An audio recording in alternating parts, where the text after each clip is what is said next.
അപ്പോൾ ഈ വിശ്വംഭരനും ദേവകിയും മാത്രമാണോ ഈ തറവാട്ടിലുള്ളത്? ആകാശ് ചോദിച്ചു. ഏയ്, അവർ 6 മക്കളാണ്. ദേവകിയാണ് 5ാമത്. അതിനു താഴെയാണ് ഇയാൾ, കടക്കാരൻ പറഞ്ഞു. അപ്പോൾ ബാക്കി 4 മക്കൾ എവിടെ? അവർക്കൊന്നും ഈ തറവാട് വേണ്ടേ? ആദി ചോദിച്ചു. അവരൊക്കെ മരിച്ചു മണ്ണായിപ്പോയി മക്കളെ. പിന്നെ അവരുടെ മക്കൾ, അവർക്കൊന്നും ഇത് വേണ്ട. കാരണം അവരൊക്കെ വലിയ വലിയ നിലയിലുള്ളവരാണ്. അവരൊന്നും ഇവിടേക്ക് വരാറുപോലുമില്ല. പിന്നെ ഈ വിശ്വംഭരന് ആകെയുള്ളതൊരു മകളാണ് കേട്ടോ, ഒരു പെൺകൊച്ച്, അയാൾ പറഞ്ഞു. ആ കൊച്ചാണ് ഞങ്ങളെ വിളിക്കാൻ വരാമെന്ന് പറഞ്ഞത്, ധ്രുവ് പറഞ്ഞു. അതൊരു പാവമാണ്. വലിയ തറവാട്ടുകാരാണെന്ന അഹങ്കാരമൊന്നുമില്ല അതിന്, അയാൾ പറഞ്ഞു. അപ്പോഴേക്കും ഒരു പെൺകുട്ടി ആ ചായക്കടയിലേക്ക് കയറി വന്നു. അവിടെ ഇരിക്കുന്ന ധ്രുവനെയും ആദിയെയും സ്റ്റാലിനെയും ആകാശിനെയും നോക്കി. ആ, മോൾ എത്തിയോ? ഇതേ, ഇവർ മോളെ കാത്ത് ഇവിടെ ഇരിക്കുന്നതാ, ചായക്കടക്കാരൻ പറഞ്ഞു. അതെനിക്ക് മനസ്സിലായി. കവലയിൽ കണ്ടില്ല. അപ്പോൾ മനസ്സിലായി ഇവിടേക്ക് വന്നിട്ടുണ്ടാകുമെന്ന്, അവൾ പറഞ്ഞു. ഞാൻ ശിവധ്രുവ്, ധ്രുവ് പറഞ്ഞു. ഞാൻ ആദിദേവ്, ആദി പറഞ്ഞു. അങ്ങനെ അവർ പരിചയപ്പെടുത്തി. ഞാൻ വിചാരിച്ചു ഇമ്മാതിരിയുള്ള തറവാടെല്ലാം വാങ്ങാൻ വരുന്നത് വല്ല അങ്കിൾസ് ആയിരിക്കുമെന്ന്. ഇതിപ്പോൾ 4 സുന്ദരൻ ചെക്കന്മാരാണല്ലോ. എനിക്ക് വയ്യ, അവൾ ചിരിച്ചുകൊണ്ട് പറഞ്ഞു. അത് കേട്ടതും ധ്രുവും ആദിക്കും സ്റ്റാലിനും ആകാശിനും ചിരി വന്നിരുന്നു. എന്നാലേ നമുക്ക് പോവാം, ഇവിടുന്ന് നടക്കാം, നല്ല രസാ നടക്കാൻ, അവൾ പറഞ്ഞു. എന്നാ പിന്നെ നടക്കാമല്ലേ ധ്രുവ? സ്റ്റാലിൻ ഒരു ചിരിയോടെ പറഞ്ഞു. അതാണ് വേണ്ടത്. പാലക്കാടൊക്കെ എങ്ങനെ കാറിൽ പോകുന്നത്? നമുക്ക് നടക്കാം, ആകാശ് പറഞ്ഞു. അതോടെ അവർ ചായക്കടയിലെ ബില്ല് കൊടുത്തിട്ട് ആ കവലയിലേക്ക് ഇറങ്ങി. കാണുന്ന എല്ലാവരോടും സംസാരിച്ചു കൊണ്ടാണ് ആ പെൺകുട്ടിയുടെ പോക്കെന്നത് അവർ 4 പേരും ഒരുപോലെ ശ്രദ്ധിച്ചു. നിന്റെ പേരെന്താ മോളെ? ആദി ചോദിച്ചു. ഇപ്പോഴെങ്കിലും ചോദിച്ചല്ലോ. എൻ്റെ പേര് അമ്പിളിയെന്നാ. എല്ലാവരും കുഞ്ഞി എന്ന് വിളിക്കും. കുഞ്ഞിപ്പാറു. ആഹാ, അമ്പിളി, നല്ല പേരാണല്ലോ, സ്റ്റാലിൻ ഒരു ചിരിയോടെ പറഞ്ഞു. ധ്രുവനും ആദിയും സ്റ്റാലിനും ആകാശം കൂടെ അവിടെ ആകെ നോക്കിക്കൊണ്ടാണ് നടക്കുന്നത്. പാലക്കാടിൻ്റെ നാടൻ തനിമ, പാടങ്ങൾ, വരമ്പുകൾ, ആ തണുത്ത കാറ്റ്, അങ്ങനെയെല്ലാം അവർക്കൊരു പ്രത്യേക പോസിറ്റീവ് എനർജി നൽകി. ദേ, ആ കാണുന്നതാണ് നിങ്ങൾ വാങ്ങാൻ വന്ന വീട്. ഒരു വലിയ തെങ്ങിൻ തോപ്പുണ്ട് അവിടെ. എപ്പോഴും തണുത്ത കാറ്റ് വീശിക്കൊണ്ടിരിക്കും. ഫാനിൻ്റെ ആവശ്യമേ ഇല്ല, കുഞ്ഞ് പറഞ്ഞു. സ്റ്റാലിനും ആകാശും അവിടേക്ക് നോക്കി. ശരിയാണ്, ഒരു തെങ്ങിൻ തോപ്പിന് നടുവിലാണ് ആ വീടുള്ളത്. കാണാൻ തന്നെ ഒരു പ്രത്യേക ഭംഗി. അവിടെ നടന്ന് ആ വീടിൻ്റെ മുന്നിലെത്തിയിരുന്നു. ആ വീടിൻ്റെ ഗേറ്റിന് മുന്നിൽ 2 പേര് നിൽപ്പുണ്ടായിരുന്നു. അവരെ കണ്ടതും അതിലൊരാൾ മുന്നോട്ട് വന്നു.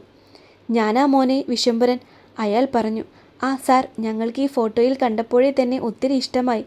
പിന്നെ ഇവിടെ വന്ന് ഈ സ്ഥലം കണ്ടപ്പോൾ ഒന്നുകൂടി ഇഷ്ടം കൂടിയതേയുള്ളൂ, ധ്രുവ് പറഞ്ഞു. അതിന് അയാൾ മനസ്സ് നിറഞ്ഞൊന്ന് ചിരിച്ചുകൊണ്ട് ആ 4 പേരെയും നോക്കി. ദേവകിയുടെ നല്ല മുഖച്ഛായ ഉണ്ടല്ലോ ഈ 3 പേർക്കും. നിങ്ങൾ എവിടെയുള്ളവരാ? അവിടെ നിന്ന മറ്റൊരു പ്രായം ചെന്ന ഒരാൾ ചോദിച്ചു.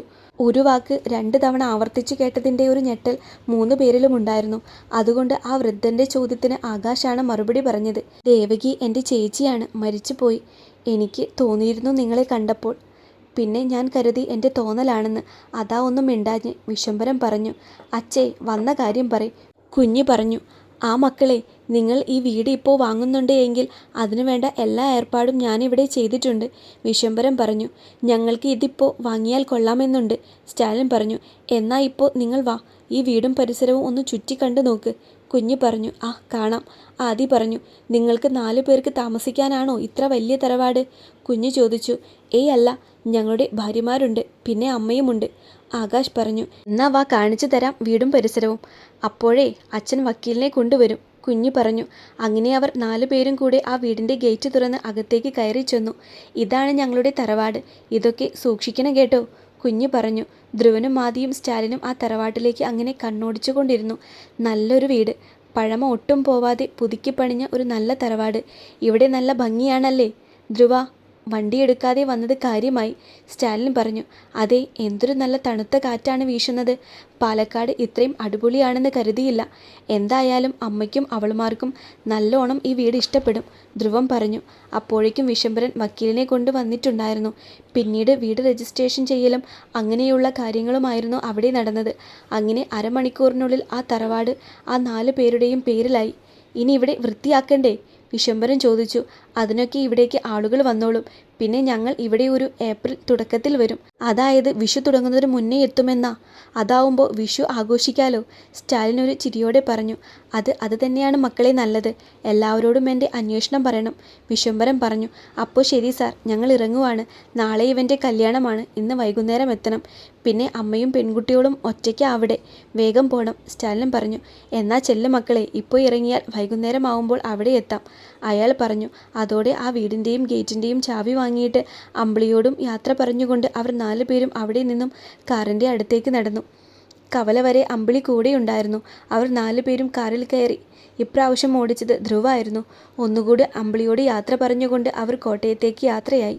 വൈകുന്നേരം 5:30-ക്കുള്ളിൽ അവരുടെ വീടിൻ്റെ ഗേറ്റ് കടന്നുകൊണ്ട് ധ്രുവൻ്റെ കാർ ചീറിപ്പാഞ്ഞു വന്നു നിന്നു. വീടിൻ്റെ മുറ്റത്ത് വലിയ രീതിയിൽ പന്തലുണ്ടായിരുന്നു. ധ്രുവനും ആദിയും ആകാശും സ്റ്റാലിനും ഒരു ചിരിയോടെ കാറിൽ നിന്നും ഇറങ്ങി. വണ്ടിയുടെ ശബ്ദം കേട്ട് മീനുവും വേദയും വിന്ദയും അനിതയും പുറത്തേക്ക് വന്നു. എങ്കിലും ധ്രുവൻ പ്രതീക്ഷിച്ച ആളെ മാത്രം കണ്ടില്ല. അവർ വീട്ടിലേക്ക് കയറിയതും മീനു ഓടിച്ചെന്നു.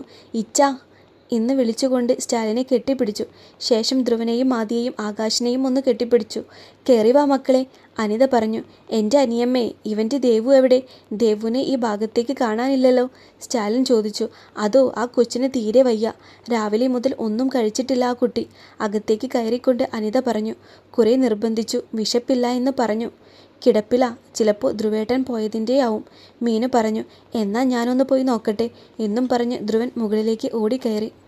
ധ്രുവൻ റൂമിൻ്റെ വാതിൽ തുറന്ന് റൂമിലേക്ക് കയറിയിട്ട് വാതിലടച്ച് ലോക്ക് ചെയ്തു. കട്ടിൽ ചുരുണ്ടുകൂടി കിടക്കുന്ന ദേവുവിൻ്റെ അടുത്തേക്ക് ധ്രുവ് ചെന്നിരുന്നു. അഞ്ജു, ധ്രുവ് ദേവുവിനെ മെല്ലെ വിളിച്ചു. ശിവേട്ടാ. അഞ്ജു ഞെട്ടിക്കൊണ്ട് കട്ടിലിൽ നിന്ന് മെല്ലെ എഴുന്നേറ്റിരുന്നു. അവളെ മുറുക്കെ കെട്ടിപ്പിടിച്ചുകൊണ്ട് അവളുടെ കഴുത്തിൽ മുഖമമർത്തി വെച്ചു.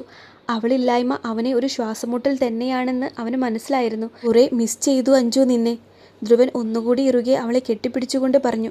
ദേവു അവൻ്റെ നെഞ്ചിലേക്ക് മുഖം ചേർത്ത് വെച്ചിട്ട് അങ്ങനെ തന്നെ ഇരുന്നു പോയി. ദേവുവിൻ്റെ മുഖം കയ്യിലെടുത്തുകൊണ്ട് അവളുടെ കുഞ്ഞു മുഖത്തേക്ക് നോക്കി. ആ കണ്ണുകൾ നിറഞ്ഞിരുന്നു. ധ്രുവ് ദേവുവിൻ്റെ കണ്ണിലായി അമർത്തി ചുംബിച്ചു. മിസ് യു ശിവേട്ട, ദേവു മെല്ലെ പറഞ്ഞു. അതിന് ധ്രുവ് അവളെ നെഞ്ചോട് ചേർത്ത് പിടിച്ചു. ആ ഇരിപ്പ് അങ്ങനെയായിരുന്നു. എന്താ അഞ്ജു നീ കഴിക്കാഞ്ഞേ? അമ്മ പറഞ്ഞല്ലോ നീ ഒന്നും കഴിച്ചിട്ടില്ല എന്ന്, ധ്രുവ് ചോദിച്ചു. എനിക്ക് വിശപ്പില്ലായിരുന്നു, അതുകൊണ്ടാ, അല്ലാതെ വേറൊന്നുമല്ല, ദേവു കുസൃതി ചിരിയോടെ പറഞ്ഞു. ആണോ? ധ്രുവ് ചോദിച്ചു. അതെ, ഇപ്പോൾ എനിക്ക് നല്ല വിശപ്പ്, ഞാൻ പോയി വല്ലതും കഴിക്കട്ടെ, ദേവു പറഞ്ഞു. ആ വിശപ്പ് വരും, എനിക്കറിയാം. അങ്ങനെ നീ മാത്രം തിന്നണ്ട, എനിക്കും വിശക്കുന്നു, ധ്രുവ് പറഞ്ഞു. എന്നാ വാ, വല്ലതും കഴിക്കാം, ദേവു പറഞ്ഞു. അങ്ങനെ അവർ 2 പേരും കഴിക്കാനായി താഴെ ഹാളിലേക്ക് നടന്നു. 2 പേർക്കുമിടയിലുള്ള ഒരു വലിയ മഞ്ഞുമല ഉരുകിക്കൊണ്ടിരിക്കുകയായിരുന്നു അപ്പോൾ. ആ ദിവസവും കടന്നുപോയി. ഇന്നാണ് ആദിയുടെയും വിന്ദയുടെയും ജീവിതത്തിലെ പ്രധാനപ്പെട്ട ദിവസം, അവരുടെ കല്യാണം. അതിൻ്റെ ഒരുക്കത്തിലാണ് ആ വീട്ടിലുള്ളവർ. രാവിലെ തന്നെ ആദിയെയും കൊണ്ട് അനിതയും ധ്രുവനും സ്റ്റാലിനും ആകാശും അമ്പലത്തിലേക്ക് പോയിരുന്നു. പെൺപിള്ളേർക്ക് അമ്പലത്തിലേക്ക് വരാനായി അവിടെ സ്റ്റാലിൻ കാർ സെറ്റ് ചെയ്തിരുന്നു. Red and orange colour design വരുന്ന സാരിയും അതിന് ചേർന്ന റെഡ് ആൻഡ് ഓറഞ്ച് കളർ ബ്ലൗസുമാണ് വിന്ദയുടെ കല്യാണ വേഷം. സാരിയിലേക്ക് ചേർന്ന 2 നെക്ലേസും കമ്മലും പിന്നെ ഒരു നെറ്റിച്ചുട്ടിയും അവൾ ഇട്ടു. മുടി നേർവാർച്ചിലെടുത്ത് മെടഞ്ഞു കെട്ടി അതിനു ചുറ്റും മുല്ലപ്പൂക്കൾ കൊണ്ട് കെട്ടിവെച്ചു. ഒരു കുഞ്ഞിപ്പൊട്ടും ലൈറ്റ് പിങ്ക് ഷെയ്ഡ് വരുന്ന ഒരു ലിപ്സ്റ്റിക്കും കണ്ണിൽ ഐലൈനറും എഴുതി. അവളെ കണ്ട ദേവും മീനുവും വേദയും ആകെ ഞെട്ടിപ്പോയി. സുന്ദരിയായല്ലോ നീ കുഞ്ഞാറ്റെ, മീനു പറഞ്ഞു. അതെ, എന്തൊരു ഭംഗിയാണ് ഇങ്ങനെ ഈ കല്യാണവേഷത്തിൽ കാണാൻ, ദേവു പറഞ്ഞു. ആരും കണ്ണുവെക്കാതെ ഇരുന്നാൽ മതി, വേദ പറഞ്ഞു. അയ്യോ മതി മതി, നിങ്ങൾ ഇങ്ങനെ സത്യങ്ങൾ വിളിച്ചു പറയല്ലേ, എനിക്കിതൊന്നും കേൾക്കാൻ വയ്യ, വിന്ദ പറഞ്ഞു. എൻ്റെ കുഞ്ഞാറ്റെ, നിന്നെ കാണാനൊക്കെ സുന്ദരി തന്നെ, സമ്മതിച്ചു, പക്ഷെ വായ തുറന്നാൽ പോയി, മീനു പറഞ്ഞു.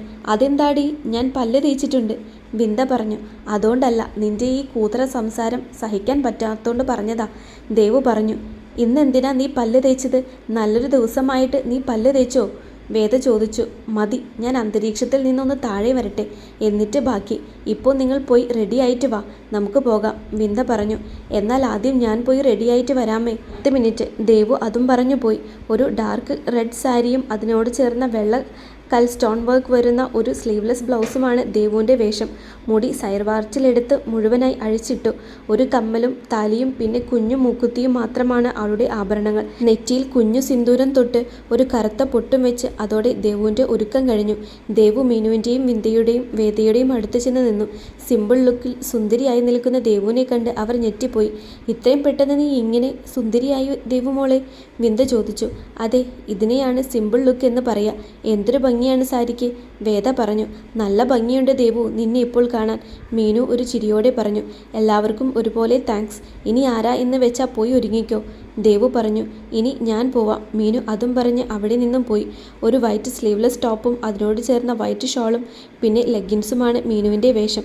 ദേവുവിനെ പോലെ തന്നെ മുടി സൈഡ് വാർച്ചിലെടുത്ത് മീനു മുഴുവനായി അഴിച്ചിട്ടിരുന്നു. നെറ്റിയിൽ ഒരു കുഞ്ഞു കറുത്ത പൊട്ടും പിന്നെ ഒരു വെള്ളക്കൽ മൂക്കുത്തിയും ഒരു സിൽവർ ചെയിനും ഒരുപോലെയുള്ള സിൽവർ വളയും കമ്മലും ഇട്ടു. ഇതോടെ മീനുവിൻ്റെ ഒരുക്കം കഴിഞ്ഞിരുന്നു. അവൾ വേഗം തന്നെ വിന്ധ്യയുടെയും ദേവുവിൻ്റെയും വേദയുടെയും അടുത്ത് ഓടിച്ചെന്ന് നിന്നു. സാരി ഉടുത്തിട്ട് വരുമെന്ന് കരുതിയവർ ചുരിദാർ ഇട്ടിട്ട് വന്നത് കണ്ട് മൂന്നെണ്ണവും ഞെട്ടി. ഇതെന്താടി ചുരിദാർ ഇട്ടത്? വിന്ധ്യ ചോദിച്ചു. എല്ലാവരും സാരിയല്ലേ ഉടുക്കുന്നത്, അതുകൊണ്ട് ഒരു വെറൈറ്റി പിടിച്ചു, മീനു പറഞ്ഞു. എന്തായാലും കൊള്ളാം, നന്നായിട്ടുണ്ട്, വേദ പറഞ്ഞു. ഒരു മാലാഖയെ പോലെയുണ്ട്, ദേവു പറഞ്ഞു. പിന്നല്ല, ഇനി വേദ പോയിട്ട് വാ, മീനു പറഞ്ഞു. എൻ്റെ ഒരുക്കം അധികമില്ല, ഇപ്പോൾ തീരും, 1 മിനിറ്റ് മാത്രം മതി എന്നും പറഞ്ഞ് വേദ പോയി. ലൈറ്റ് പിങ്ക് കളറിൽ കറുപ്പ് ഡിസൈൻ വരുന്ന ഒരു സാരിയും പിന്നെ അതേ കളറിലുള്ള ഒരു സ്ലീവ്ലെസ് ബ്ലൗസുമാണ് വേദയുടെ വേഷം. മുടി മുഴുവനും എടുത്ത് ഒരു ബണ്ണിട്ട് വെച്ച് കുഞ്ഞു പൊട്ടും സിന്ദൂരവും താലിയും ഇട്ടു. ഒരു കമ്മലും കയ്യിലൊരു വാച്ചും ഇട്ടതോടെ വേദയുടെ ഒരുക്കം കഴിഞ്ഞു. അവൾ പെട്ടെന്ന് തന്നെ ദേവുവിൻ്റെയും മീനുവിൻ്റെയും വിന്ധ്യയുടെയും അടുത്തേക്ക് ചെന്നു. ഇത്രയേ ഉള്ളൂ വേദ നിൻ്റെ ഒരുക്കങ്ങൾ? മീനു ചോദിച്ചു. പിന്നെ അല്ല, ഇതൊക്കെ തന്നെ ധാരാളമാണ്, ഞാൻ പറഞ്ഞില്ലേ പെട്ടെന്ന് തീരുമെന്ന്, വേദ പറഞ്ഞു. സിമ്പിൾ ലുക്കാണെങ്കിലും സുന്ദരിയായിട്ടുണ്ട് വേദ നീ, മീനു പറഞ്ഞു. താങ്ക്സ്, വേദ പറഞ്ഞു. അപ്പോൾ നമുക്ക് ഇറങ്ങിയാലോ?